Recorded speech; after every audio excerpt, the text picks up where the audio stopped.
Pembacaan firman Tuhan diambil dari Matius pasal 25 ayat 34 sampai dengan ayat 40. Mari kita memperhatikan atau membaca bersama-sama. Matius 25 ayat 34 sampai 40, demikian firman Tuhan. Dan raja itu akan berkata kepada mereka yang di sebelah kanannya, "Mari, hai kamu yang diberkati oleh Bapakku, terimalah kerajaan yang telah disediakan bagimu sejak dunia dijadikan. Sebab ketika aku lapar, kamu memberi aku makan, ketika aku haus, kamu memberi aku minum, ketika aku seorang asing, kamu memberi aku tumpangan, ketika aku telanjang, kamu memberi aku pakaian, ketika aku sakit, kamu melawat aku, ketika aku di dalam penjara, kamu mengunjungi aku." Maka orang-orang benar itu akan menjawab dia, katanya, "Tuhan, bila manakah kami melihat engkau lapar dan kami memberi engkau makan, atau haus dan kami memberi engkau minum? Bila manakah kami melihat engkau sebagai orang asing dan kami memberi engkau tumpangan, atau telanjang dan kami memberi engkau pakaian? Bila manakah kami melihat engkau sakit atau dalam penjara dan kami mengunjungi engkau?" Dan raja itu akan menjawab mereka, "Aku berkata kepadamu, sesungguhnya segala sesuatu yang kamu lakukan untuk salah seorang dari saudaraku yang paling hina ini, kamu telah melakukannya untuk aku." Demikian pembacaan firman Tuhan. Berbahagialah kita yang mendengar firman dan memelihara dalam kehidupan kita sehari-hari. Shalom Bapak Ibu yang terkasih dalam Tuhan. Apa kabar pada hari ini? Saya berharap kita semua tetap dalam keadaan sehat dan tetap bersemangat beribadah di rumah masing-masing dan mendengarkan firman Tuhan. Bapak Ibu yang dikasihi Tuhan, tema kita hari ini adalah gereja yang menerima, gereja yang memberi. Itulah tema yang sudah diberikan oleh PGI, Persekutuan Gereja-Gereja di Indonesia, bagi kita hari ini. Saudara yang terkasih dalam Tuhan, tema ini sangat-sangat penting untuk mengingatkan tentang hakikat gereja dan juga tugas panggilan gereja di tengah-tengah dunia ini. Gereja adalah milik Allah dan berada dalam penggembalaannya. Mazmur 100 ayat 3 berkata, "Ketahuilah bahwa Tuhanlah Allah, Dialah yang menjadikan kita dan punya Dialah kita, umatnya dan kawanan domba gembalaannya." Ayat ini memberi penegasan bahwa gereja ada karena kasih karunia Allah semata-mata. Dan keberadaannya di dalam dunia ini tentu memiliki tujuan, yakni untuk menjalankan misi Allah. Maka berdasarkan tema kita hari ini, ada beberapa hal penting yang dapat kita pelajari, yang akan saya sampaikan. Pertama, gereja yang menerima, itu sama artinya gereja yang diberkati. Gereja pada hakikatnya adalah kumpulan orang-orang pilihan Allah, yang sudah dipanggil keluar dari kegelapan kepada terangnya yang ajaib, yang disebut dengan istilah Yunani eklesia. Sebagaimana Allah sudah memberkati Abraham, maka gereja yang juga disebut sebagai keturunan Abraham secara rohani juga berhak menerima janji Allah. Demikian dinyatakan di dalam Galatia pasal 3 ayat 29. Berkat rohani berupa kepastian kehidupan yang kekal telah Tuhan sediakan bagi semua orang-orang yang percaya, saudara dan saya. Amin. Janji itu telah digenapi melalui pengorbanan Yesus Kristus. Yang juga kalau kita baca dalam Matius 1 ayat 1, Yesus juga disebut sebagai anak Abraham. Orang-orang percaya diangkat menjadi anak-anak Allah, lalu dikuduskan, dibenarkan, dan diperlengkapi dengan segala kuasa. Ada kuasa Roh Kudus di dalam diri orang percaya. Tetapi juga diberikan karunia-karunia rohani untuk bisa melayani. Dan selain itu tentu bahwa pemeliharaan Tuhan di dalam kehidupan kita sebagai orang percaya itu juga pemeliharaan secara jasmani yang dapat kita nikmati tiap-tiap hari sehingga kita bisa hidup di dalam kesehatan fisik, dalam kesegaran, di dalam damai sejahtera. Dia menyediakan segala kebutuhan kita dan kita bersyukur untuk udara, ya itu yang harus disyukuri juga ya, oksigen, untuk makanan, minuman, untuk kesehatan, untuk segala fasilitas, untuk segala kebutuhan kita. Dia yang juga menyediakan. Jadi Mazmur 100 ayat 3 menyatakan sebab kita adalah umatnya dan kawanan domba gembalaannya. Maka sebagai gembala yang baik, Tuhan memberi yang terbaik di dalam kehidupan kita. Bahkan dia rela mengorbankan nyawanya demi domba-dombanya. Pemeliharaan dan penyertaan sang gembala yang baik itu sungguh sangat sempurna atas kehidupan kita. Dengan demikian, gereja mestinya dapat hidup di dalam segala ketenangan, menikmati hidup bersama dengan Tuhan. Sekalipun berada di tengah-tengah dunia yang penuh dengan tantangan. Bahkan pemazmur dalam Mazmur 23 berkata, sekalipun di dalam lembah kekelaman, di sana Tuhan senantiasa hadir, menyatakan pemeliharaan, menyatakan penyertaan bagi anak-anaknya, bagi domba gembalaannya. Maka terhadap semuanya ini, seharusnya kita semakin bersyukur, semakin kita bergairah, bersungguh-sungguh untuk memuji dan mengagungkan nama Tuhan. Dan yang kedua, gereja yang memberi, itu sama artinya gereja yang menjadi berkat. Ketika Tuhan memberkati Abraham, di dalamnya juga ada pesan bahwa melalui Abraham semua bangsa akan mendapat berkat. Sehingga kita memang akrab ya dengan ungkapan diberkati untuk menjadi berkat. Saya kira kita semua pernah mendengar ungkapan itu, bahkan kita juga sudah sering mengucapkannya. Bahwa kehadiran gereja di dunia ini harus menjadi berkat bagi lingkungannya, bahkan bagi dunia secara global. Gereja tidak boleh berpusat pada dirinya sendiri atau sibuk untuk kepentingan dirinya sendiri. Sebab gereja sejatinya dipanggil untuk melayani. Gereja dipanggil untuk bersaksi. Dan pelayanan gereja itu bersifat holistik. Artinya, melayani baik secara rohani, tetapi juga secara jasmani.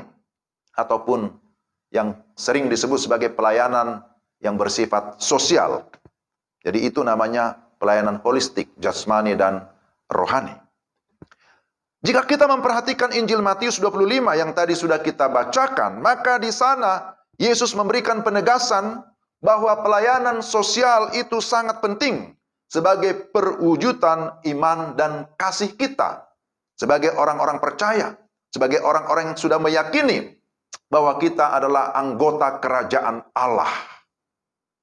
Lalu selanjutnya, jikalau kita membaca dalam Matius pasal 28 ayat 19 sampai 20, di sana ada amanat untuk pergi memberitakan Injil dalam rangka menjadikan semua suku bangsa menjadi murid Kristus. Maka saudara-saudara, kedua hal ini menjadi tugas utama gereja yang sering disebut sebagai mandat budaya dan juga mandat Injil. Atau bisa disebut seperti tadi saya sudah sebutkan, pelayanan yang bersifat holistik. Dengan demikian, gereja harus menjadi gereja yang suka berbagi. Gereja yang suka memberi. Sebab itu adalah amanat atau perintah Tuhan. Suatu amanat berarti harus dilakukan. Pertanyaannya adalah, kepada siapa gereja harus memberi? Saudara-saudara, kepada siapa gereja harus memberi? Pertama, kepada sesama anggota tubuh Kristus yang menderita kekurangan. Kalau kita membaca di dalam 1 Yohanes 3 ayat 17 sampai 17, saya bacakan 1 Yohanes pasal 3 ayat 17 sampai ayat 18 dikatakan begini. Barang siapa mempunyai harta duniawi dan melihat saudaranya menderita kekurangan, tetapi menutup pintu hatinya terhadap saudaranya itu, bagaimanakah kasih Allah dapat tetap di dalam dirinya? Anak-anakku, marilah kita mengasihi, bukan dengan perkataan atau dengan lidah, tetapi dengan perbuatan dan dalam kebenaran. Jadi mengasihi tidak cukup dengan perkataan, tetapi dengan perbuatan dan dalam kebenaran. Lalu kepada siapa gereja harus memberi? Yang kedua, kepada anggota keluarga. Seperti orang tua yang tidak berdaya, ataupun orang tua yang lemah, orang tua yang sudah lanjut usia. Dalam Matius pasal 15, ayat 5 sampai dengan ayat yang ke-6. Matius pasal 15, ayat 5 sampai dengan ayat yang ke-6, kita bisa baca di sana, disebutkan seperti ini. Matius pasal 15, tetapi kamu berkata, barang siapa berkata kepada bapaknya atau kepada ibunya, apa yang ada padaku yang dapat digunakan untuk pemeliharaanmu, sudah digunakan untuk persembahan kepada Allah, orang itu tidak wajib lagi menghormati bapaknya atau ibunya. Dengan demikian, firman Allah kamu nyatakan tidak berlaku demi adat istiadatmu sendiri. Dan ini memang merupakan teguran Yesus kepada orang-orang Farisi dan ahli Taurat, ya, yang mengabaikan tanggung jawabnya terhadap orang tua dengan alasan memenuhi atau sedang melaksanakan hukum Taurat. Siapa lagi? Kepada siapa lagi gereja harus memberi? Di dalam 1 Korintus 9 ayat 7 sampai 9, di sana kita juga melihat bahwa gereja bisa memberi kepada orang-orang yang melayani. Kepada orang-orang yang melayani atau mereka yang memberitakan Injil. Di dalam 1 Korintus pasal yang ke-9 ayat 1 sampai dengan ayat yang ayat 7 sampai dengan ayat 9. Firman Tuhan berkata begini. 1 Korintus pasal 9 ayat 7 sampai 9. Siapakah yang pernah turut dalam peperangan atas biayanya sendiri? Siapakah yang menanami kebun anggur dan tidak memakan buahnya? Atau siapakah yang menggembalakan kawanan domba dan yang tidak minum susu domba itu? Apa yang kukatakan ini bukanlah hanya pikiran manusia saja. Bukankah hukum Taurat juga berkata-kata demikian? Sebab dalam hukum Musa ada tertulis, janganlah engkau memberangus mulut lembu yang sedang mengirik. Lembukah yang Allah perhatikan? Lalu ayat 14 dikatakan, demikian pula Tuhan telah menetapkan bahwa mereka yang memberitakan Injil harus hidup dari pemberitaan Injil itu. Maka orang-orang yang melayani, para pemberita Injil, ini menjadi sasaran pemberian dari gereja atau orang-orang percaya. Tetapi yang berikutnya, gereja bisa memberi kepada orang-orang lain yang berkekurangan, atau yang disebut sebagai orang-orang yang termarginal, yang dianggap hina. Seperti orang-orang yang kelaparan, orang-orang yang kehausan, yang membutuhkan tumpangan, orang-orang yang telanjang, yang tidak berpakaian, yang sakit dan yang terpenjara. Sebagaimana di dalam bacaan kita, di dalam Matius pasal 25. Maka Yesus berkata bahwa barang siapa, ya di dalam ayat yang ke-40, di sana dikatakan bahwa sesungguhnya segala sesuatu yang kamu lakukan untuk salah seorang dari saudaraku yang paling hina ini, kamu telah melakukannya untuk aku. Jadi saudara-saudara yang terkasih dalam Tuhan, jelaslah bahwa gereja yang memberi adalah gereja yang menjadi berkat bagi banyak orang. Tetapi hendaklah kita memberi oleh karena kita mengasihi Tuhan dan juga mengasihi sesama. Memberi dengan segala kerelaan. Memberi juga dengan sukacita. Dan yang terakhir Bapak Ibu yang dikasihi Tuhan, bagian yang ketiga, apa akibat dari gereja yang suka memberi? Pertama, bahwa ketika gereja memiliki kesukaan memberi, maka Tuhan disenangkan. Sebagaimana di dalam ayat 40 tadi, Yesus berkata, "Jikalau kamu memberi kepada salah satu dari mereka yang hina ini, kamu melakukannya untuk aku." Jadi ketika kita melayani, ketika kita memberi, kita melakukannya untuk Tuhan. Itu juga dikatakan dalam Kolose 3:23, apapun juga yang kamu perbuat, perbuatlah dengan segenap hatimu, bukan untuk manusia, tetapi untuk Tuhan. Supaya Tuhan dimuliakan. Tapi yang kedua, apa yang merupakan dampak atau akibat gereja yang suka memberi? Gereja itu akan lebih hidup. Gereja itu akan lebih bergairah karena memiliki kecintaan atau kepedulian kepada orang lain.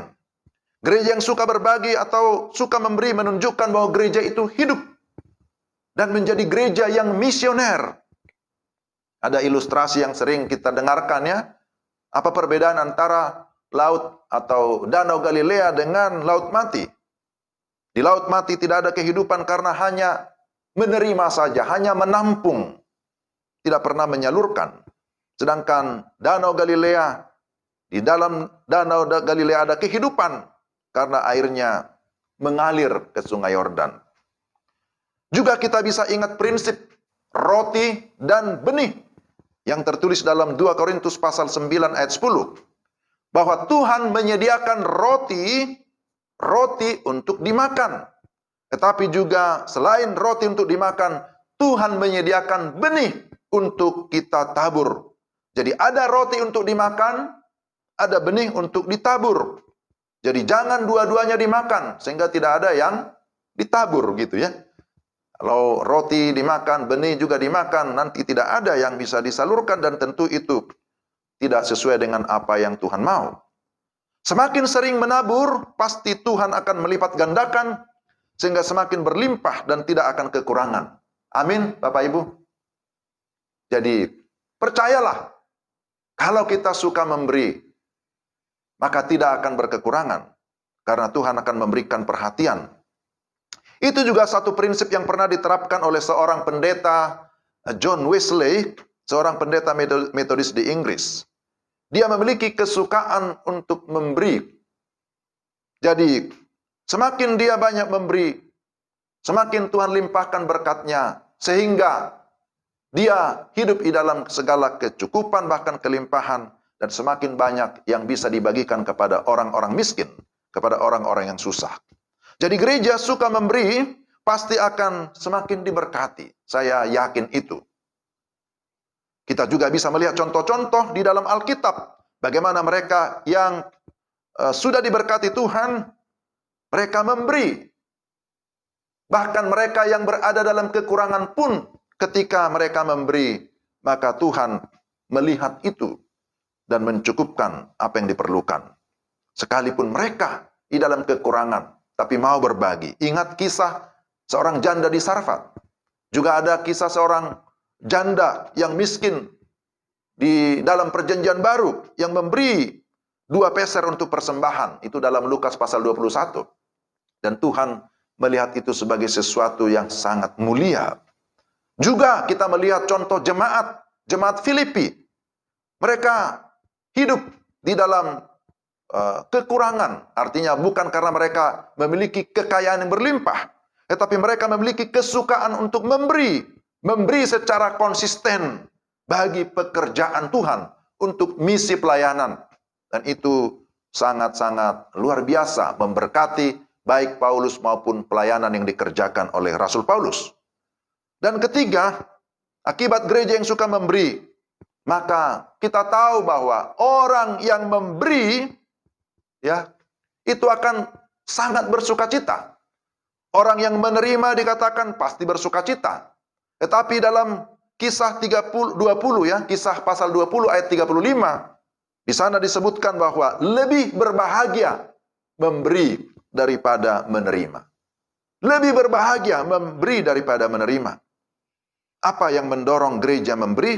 Sekali lagi haruslah dengan iman dengan kasih yang tulus. Karena dia mengasihi Tuhan, tetapi juga mengasihi sesama manusia. Kesimpulannya, saudara-saudara, bahwa gereja ada karena Tuhan. Dan karena itu gereja ada untuk Tuhan. Gereja adalah milik kepunyaan Tuhan. Tuhan sudah memberkati kita sebagai gerejanya, maka saatnya kita menjadi saluran berkat. Itu yang Tuhan mau, itu yang Tuhan perintahkan. Bahwa apa yang ada pada kita, itu semua adalah anugerah Tuhan. Itu semua adalah pemberian Tuhan. Segala apa yang ada pada kita. Dan kita hanya diberikan kewenangan sebagai penata layan. Kita yang mengelola. Jadi gereja haruslah memiliki kasih, memiliki kerelaan untuk berbagi kepada sesama, kepada orang lain. Sekali lagi, dalam hal apa gereja memberi? Gereja memberi seperti apa? Tentu dalam segala yang baik, secara materi maupun secara rohani. Pelayanan kita bersifat holistik global. Maka berilah kepada Tuhan apa yang wajib kita berikan kepada Tuhan. Tapi juga sebagai anggota warga negara Indonesia, berilah kepada negara, kepada pemerintah apa yang wajib, apa yang harus kita berikan kepada negara. Berilah kepada saudara-saudara seiman apa yang dibutuhkan. Berilah kepada mereka yang membutuhkan pertolongan sekalipun tidak seiman, yang membutuhkan keselamatan, yang membutuhkan kasih sayang. Maka tugas gereja adalah memberikan kebutuhan utama, terutama adalah firman Tuhan, Injil yang menyelamatkan, sehingga mereka pun bisa mengalami keselamatan di dalam Yesus Kristus. Saudara-saudara, Bapak Ibu yang dikasihi Tuhan, itulah tugas dan panggilan gereja. Bahwa gereja dipanggil oleh Tuhan untuk melayani. Gereja dipanggil oleh Tuhan untuk bersaksi. Gereja dipanggil oleh Tuhan untuk menjadi saluran berkat bagi banyak orang. Ingatlah bahwa semakin besar kasih karunia yang kita alami, semakin besar kasih karunia atau anugerah yang kita rasakan, yang kita dapatkan, maka semakin besar pula tanggung jawab kita untuk menjadi berkat dimanapun kita berada. Selamat berbagi, selamat menjadi berkat. Tuhan memberkati kita sekalian. Amin. Mari kita berdoa. Tuhan, terima kasih untuk firman-Mu. Kami mengucap syukur. Engkau mengingatkan kami, Engkau memperlengkapi kami, Engkau meneguhkan kami. Dan mampukanlah kami hidup sesuai dengan kebenaran firman-Mu, supaya nama-Mu dimuliakan, dan kehadiran kami dapat menjadi garam dan terang, menjadi berkat dimanapun kami berada. Dalam nama Yesus, kami berdoa dan mengucap syukur. Amin.